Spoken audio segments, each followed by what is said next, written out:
Om Bhurбhuvah Tatsaviturvarenyam Bhargo Devasya Dhimahi Dhiyo Yonah Prachodayantam.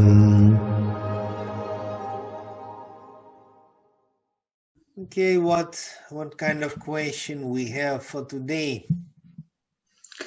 Let's talk about tips for meditation.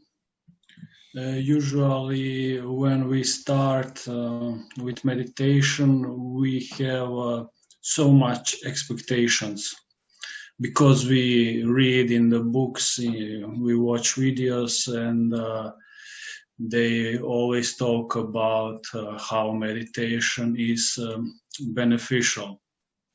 So we probably start with meditation with a lot of expectations. And after 15 years of meditation, in my case, I know that expectations are big obstacles in meditation. While we meditate, we can expect many things while we are not meditating in everyday life, but in meditation, expectations prevent us from deeper experience. So probably one good advice for meditation, especially for beginners, would be expect nothing. What do you think? What would you say to meditation beginners who already have some kind of technique, but some good tips are general? What would you say?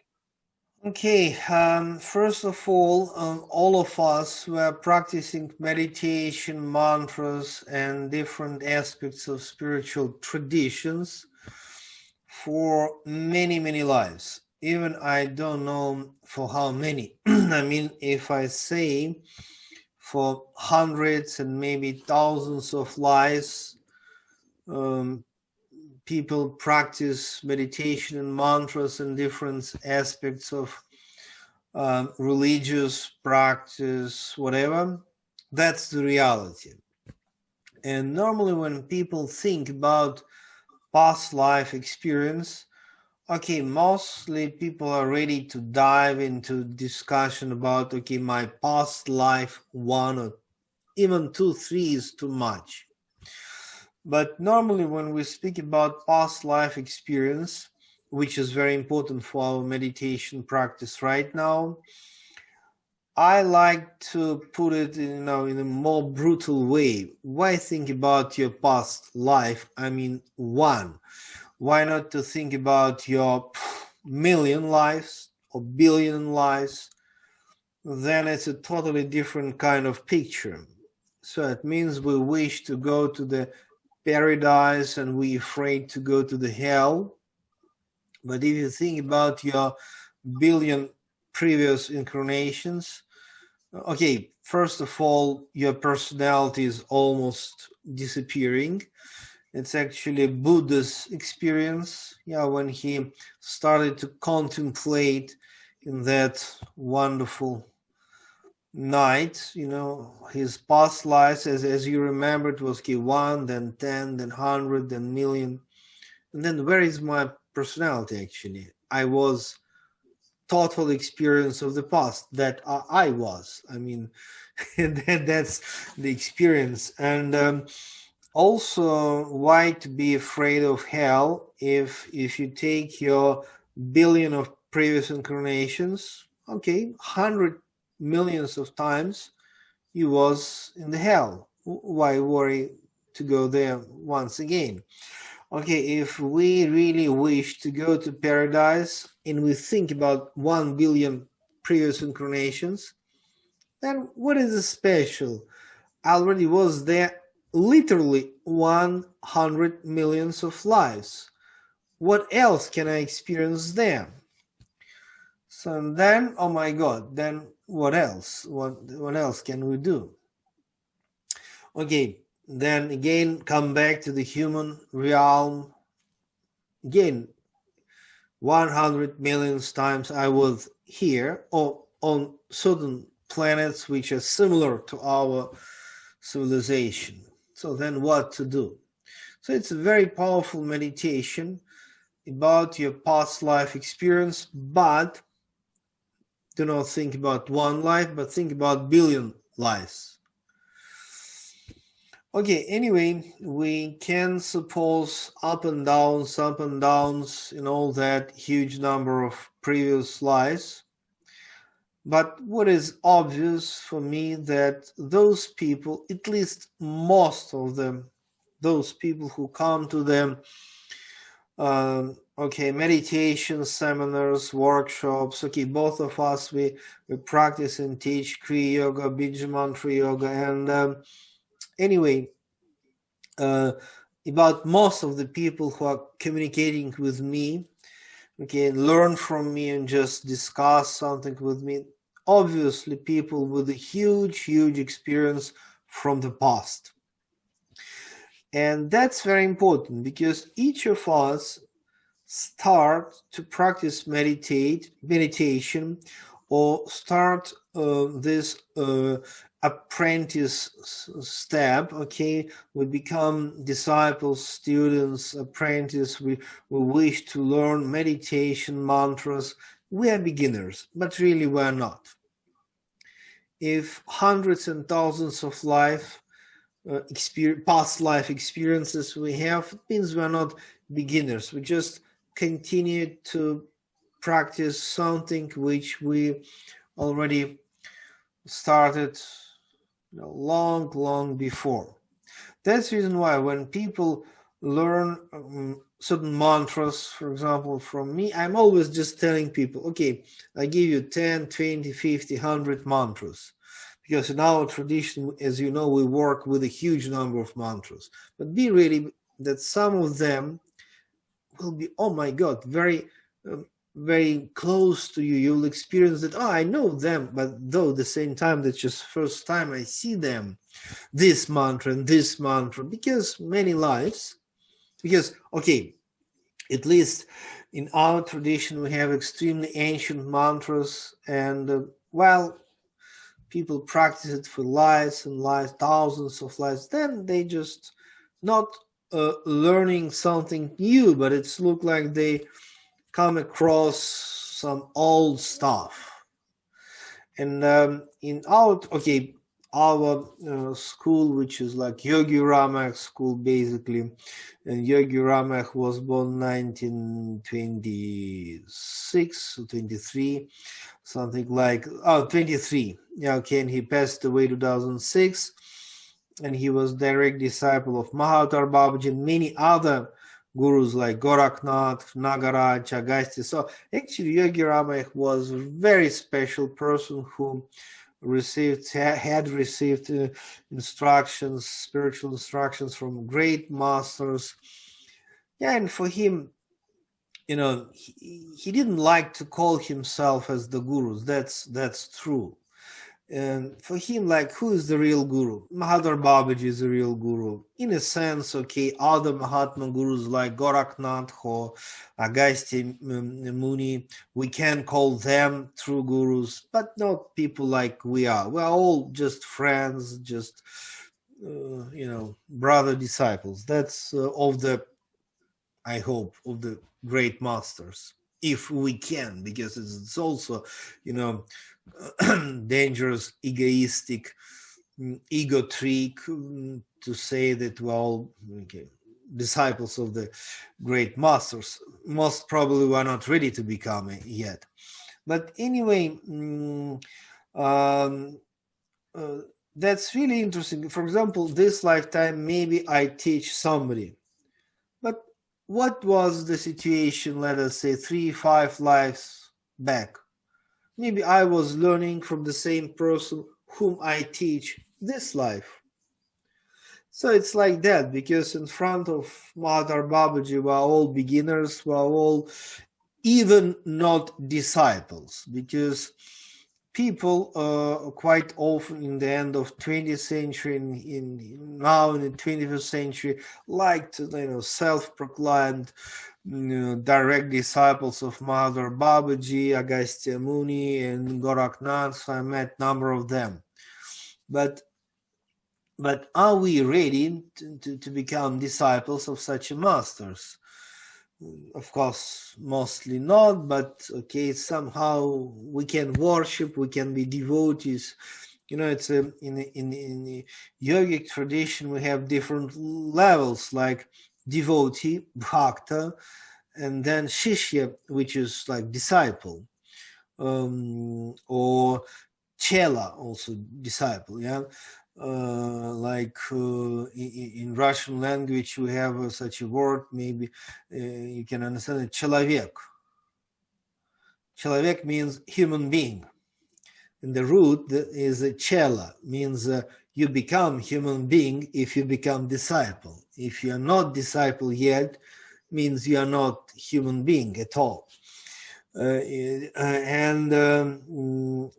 to become disciple, chela or shishya, it's extremely high level. I mean, we can worship to Mahavatara Babaji, but to become his disciple, who were, let us say, his disciples, like Jesus the Christ, Buddha, Kabir, Adi Shankara. Okay, do you want to be one of them? Maybe yes, but are you ready to become one of them? Okay, that's the questions. But anyway, when we discuss expectations in a meditation, then first of all, we have to understand that our starting point in this life is not 0-1, because we already experience meditation, mantra, many things in a huge number of our previous incarnations. But anyway, this lifetime, each of us, we have a certain starting point, and it's very much different. For example, okay, when I work one-on-one or with certain groups, then, I'm always using that feedback. And I see that sometimes people just start to learn meditation and they're ready to experience light in Ajna chakra. They're ready to experience different kinds of kundalini in a central channel. They're really experiencing all the chakras just from the very beginning. But some people, for some people, it takes like years before they can experience all the chakras or most of the chakras and see the light in Ajna chakra. So it's not like easy experience for some people. The same like lucid dreams. Very important part of the Kriya Yoga tradition, and unfortunately many branches of Kriya Yoga, they just deny it or don't want to pay attention to that. But it's very important if you're able to practice lucid dreams and bring your meditation into lucid dream world. Oh my God, that's some like next experience. It's very important to practice mantra there in the subtle world of your astral and finally causal dreams. But for some people, it's okay, they come to learn, and from the very beginning, they just share with their experiences of mystical dreams, lucid dreams. And then my job is just to explain, okay, just be clear about what are you going to do with that mystical and lucid dreams, how to work with them, what is good, what is bad in the world of astral reality, or how can you benefit, or what danger is there. But people already know how to jump into that. They already actually practice. But for some people to practice lucid dreams, it's very difficult. And then it may take months, or years and years. So, and of course, when people who are sensitive enough, well, maybe even not a big deal to have expectation because they're ready to meet them. But those people who may be not so sensitive, then of course expectation is the enemy number one. And there are many people who are very disappointed and they stop to meditate because of too high expectations. And of course, some great books of my favorite masters like Swami Vivekananda and Paramahamsa Yogananda, especially, or books about Sri Ramakrishna Paramahamsa. In all that books, we have huge descriptions of different mystical experiences. We read them, enjoy the reading, and then we wish the same, and if possible, next week. But sometimes I think that's much more useful, maybe even some Buddhist, masters who are speaking about just peace. Maybe it's like easier to see that, okay, I meditated and experienced peace. Good, that's already experienced. By the way, much more important than experience of ecstasy, or experience of cosmic whatever plans like trance, peace, very simple experience, but that's more expensive than any trance-like experiences, because all trance-like experiences, they come and go and never change people's consciousness, spiritual level. But just a so-called simple peace may transform people hugely. And Lahiri Baba in 19th century and our Guru Yogi Ramaiah in 20th century, both of them were clear that if you wish, let us say, to get more out of Kriya Yoga meditation and Bija Mantra meditation, you have to lose all expectations. That sound strange, and many people who just they have a very logical approach to the meditation and spirituality. How it's possible if we don't have clarity, like all that goal setting? Then how can we meditate? Meditate for what? For nothing. Then better not to do this. This is a social approach. Because I'm really, like all that Sankalpa Vidya, proper ancient techniques of the goal setting. Of course I like it, but when we just come to the meditation, we have to be very careful, because I saw myself, many like old friends, students, they just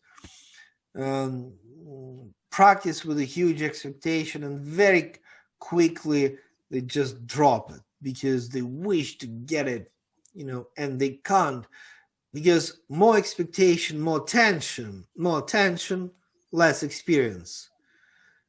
Because the step number one is just relaxation. If we're able to relax very much, like this physical body, this flesh, these muscles relax, this is the first step in any kind of meditation, Kriya Yoga or not Kriya Yoga, doesn't matter, New Age, whatever, relaxation. Second, conscious, mindful, people call it mostly mindful breathing.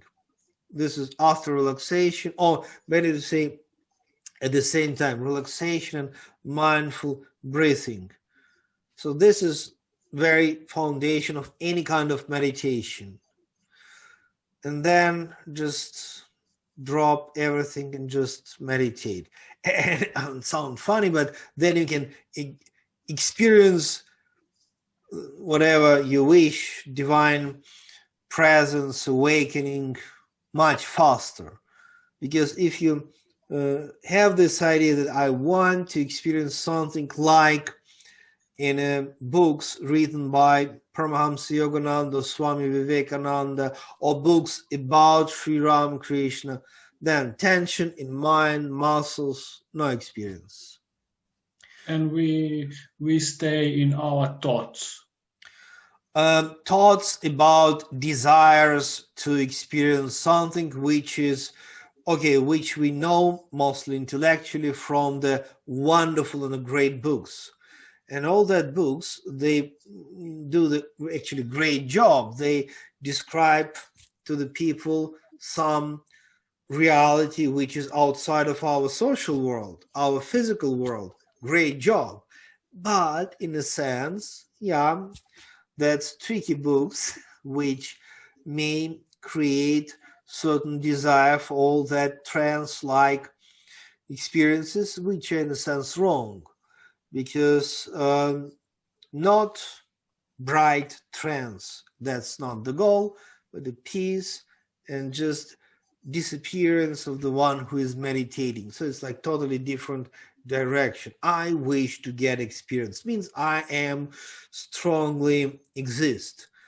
But the meditation is just relaxation on the level of muscles, on the level of physical level, then level of my thoughts, and just the disappearing of the one who is meditating. So it's a total relaxation, and then that expectation is gone before we start meditation.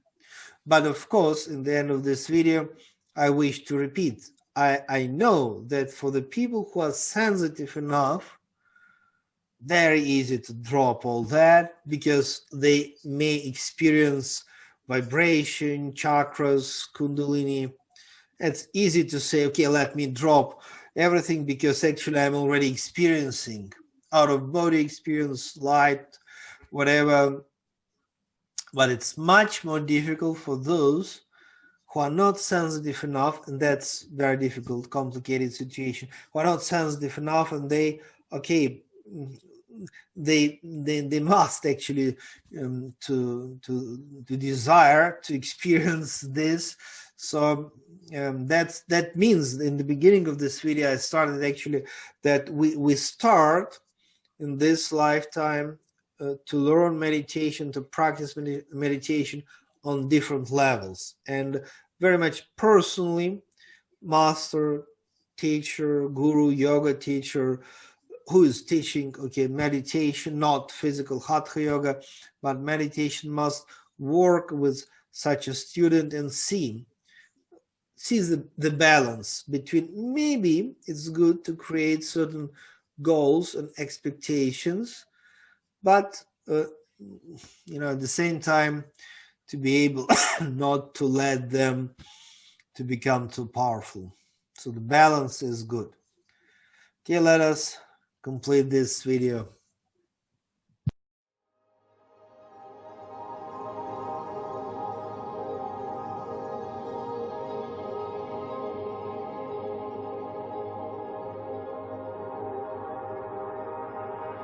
Om Bhurбhuvassuvaḥ Tatsaviturvarenyam Bhargo Devasya Dhimahi Dhiyo Yo Nah Prachodayantam